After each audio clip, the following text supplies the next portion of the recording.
Salut les Angelos. Bah voilà, me voici pour une nouvelle vidéo. Désolée, aujourd'hui j'ai une infection buccale comme on peut voir, donc ne vous inquiétez pas, c'est pas un nouveau piercing ni rien, c'est juste que ça risque de partir en 2-3 jours. Bref, le thème de la vidéo, j'en ai beaucoup parlé avec mon compagnon, c'est astuces, enfin plutôt conseils pour que son couple dure le plus longtemps possible. Après, sérieusement, tout le monde est différent, c'est juste des conseils qui ont marché pour le moment pour moi et pour pas mal de monde que je connais en fait. Donc c'est pour ça que je vous dis ça. Donc cette vidéo est aussi bien pour les hommes que pour les femmes. Ça peut être toujours intéressant, c'est des conseils. Des simples conseils et après, pour moi, ils sont importants et c'est la base. Voilà. Donc, je vais commencer. En un, c'est la discussion. C'est super important dans un couple. Il faut parler de tout, de sexe, de ce qui va pas. Toujours dire ce qu'on a à dire. En deux, en deux, oui. En deux, la confiance. Ça, c'est une règle de base. Parce que si on fait pas confiance en l'autre, bah là, ça va être dur d'avancer, quoi. Tout simplement, en fait, si vous voulez, quand je dis la confiance, il faut vraiment avoir une confiance mutuelle, une sincérité, en fait, dans le couple pour avoir cette confiance. Et moi, je sais que je fais énormément confiance à mon compagnon. Et puis, en plus, je me dis que si, admettons, un jour, il me trompe et tout, je sais que je le serai, en fait. Ça paraît con, mais c'est vrai, j'ai un sixième sens, que je pense que ça soit homme ou femme, on le ressent. Quand on n'a plus notre compagnon pour nous toutes seules, ou pour nous tout seuls, ou pour, enfin voilà, et ben je pense que on le sait automatiquement, quoi. Même quand ça va pas, quand on est fusionnel avec la personne, on le sait. C'est pas la peine d'être possessif ou autre, parce que ben, de toute manière, la possessivité peut faire fuir, hein. Ça, c'est une chose super importante. Mais ouais, donc la confiance, pour moi, c'est super important parce que bah, dans un couple, on en a besoin. Il faut pas avoir toujours peur de se dire oh, mon compagnon va me tromper, machin et tout. Non, parce que plus tu le penses et plus ça risque d'arriver. C'est le pire. C'est la pensée négative.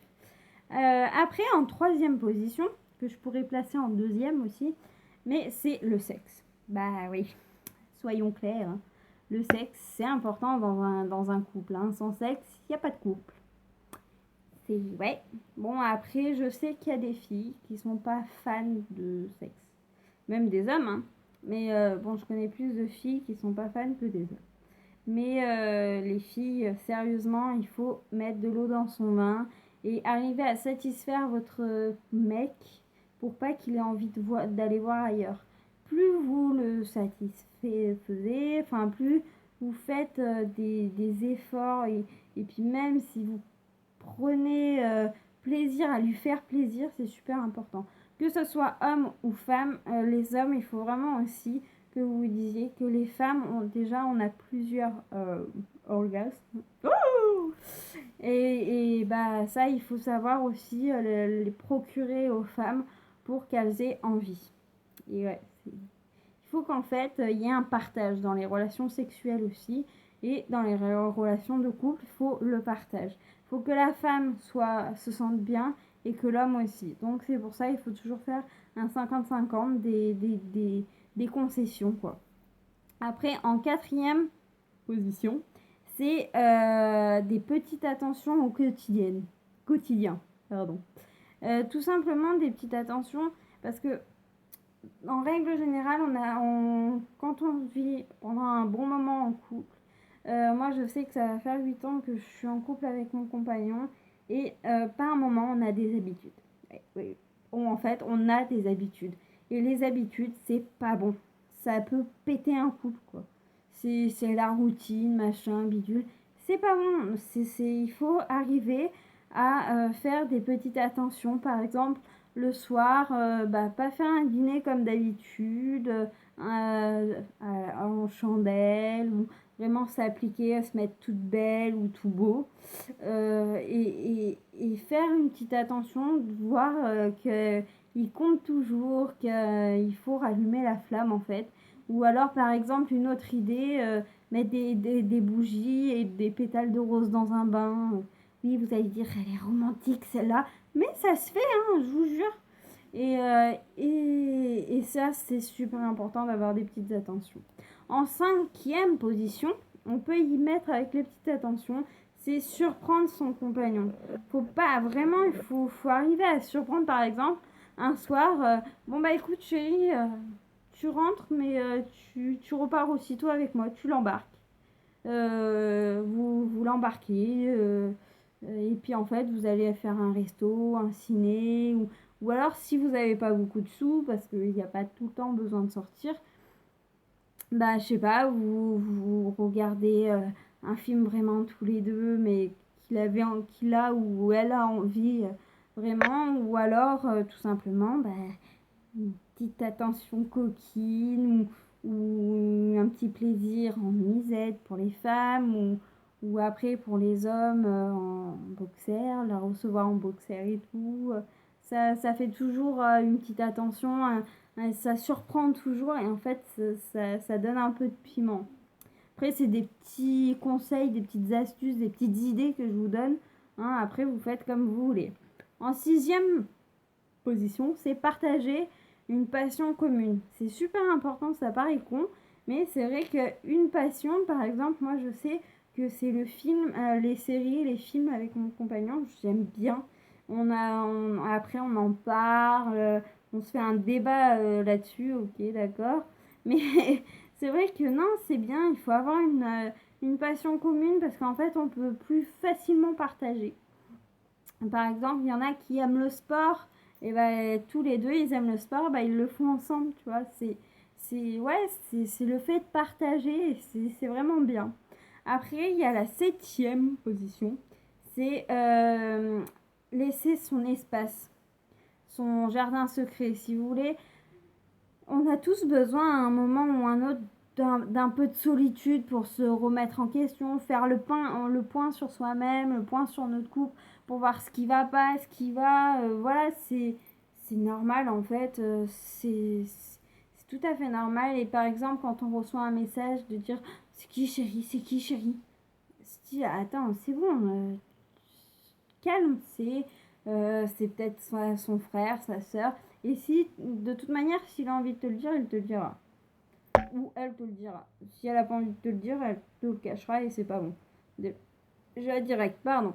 Donc, il faut vraiment laisser le jardin secret à sa compagne ou à son compagnon.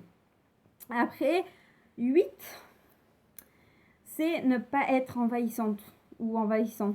Par exemple, je donne un exemple, il faut pas être mère poule comme, comme nous les femmes. Ouais, non, parce que c'est pas bon. Il faut rester à notre place, en fait. Il faut pas être trop maman parce que aller protéger, à faire ci, à faire ça. Non, il faut garder notre place. On est sa compagne ou son compagnon. Et il faut pas être trop cocooning, trop patin couffin. Quand ils sont malades ou quand elles sont malades, c'est normal qu'on prenne soin d'eux. Mais c'est style, il faut pas non plus les assister, quoi. Ça, c'est pas bon. Après, en 8e position, ne pas être... non, ça je l'ai dit. Ne pas être trop envahissant. Et en 9e position, donc, c'est ne pas avoir de rancœur ou de non-dit. Toujours mettre les choses sur la table. C'est vrai, il ne faut pas avoir de lourdeur, en fait. Et il ne faut pas se cacher, il faut être franc, en fait, avec son compagnon et se dire les choses telles qu'elles sont sans tourner autour du pot. Bon, après, il y a de la diplomatie qu'il faut avoir. Hein. Je dis pas de toujours faire en sorte... de dire les choses brutes pour poil. Non, je sais pas comment ça se dit, mais bon. Et pardon, j'ai reçu un message.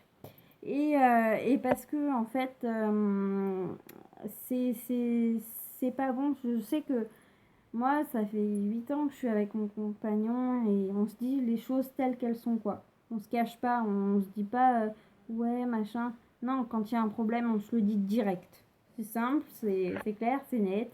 C'est voilà, tu t'énerves, bah, tu prends un peu de recul au début et après tu parles. Et tu te vides complètement et après bah, il y a plus de...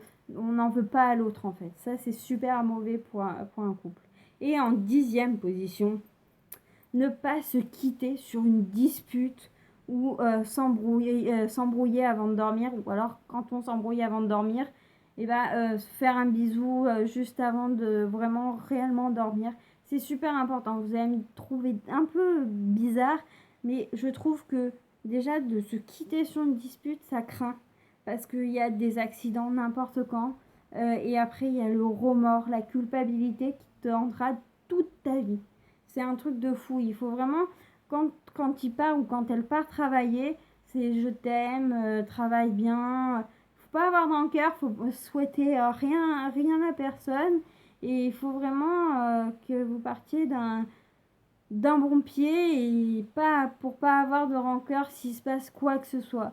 Et même pour dormir, c'est super pas bon de super pas bon de s'endormir en se disputant, quoi. Il faut arriver à se réconcilier même sous l'oreiller, hein, à faire des cochonneries, hein, ou non, ou parler, mais il faut vraiment péter l'abcès avant de dormir et après déjà d'une, on dort mieux, un sommeil réparateur, et de deux, c'est mieux, on sait jamais ce qui peut arriver dans la vie, il faut essayer de faire attention et surtout de pas se disputer tout le temps, de pas et puis surtout quand on part quoi, ça craint. Après vous imaginez, vous perdez l'homme que vous aimez ou la femme que vous aimez sur un point négatif, il y en a tellement qui l'ont vécu, ça doit être atroce quoi. Donc voilà mes conseils, voilà nos conseils parce que mon compagnon m'a énormément aidé sur ce thème. Donc j'espère qu'elle vous plaira cette vidéo. En tous les cas, moi, je l'ai fait vraiment avec le cœur parce que j'espère qu'il y a beaucoup de couples qui suivront ces conseils et qui iront loin. Après, je ne dis pas qu'ils feront toute leur vie ensemble, mais en tous les cas, qu'ils iront loin et que ça les aura aidés. Voilà. Bah, moi, je vous fais plein de gros bisous, les Angélos. Soyez sages et puis à très bientôt. Mouah. Bisous!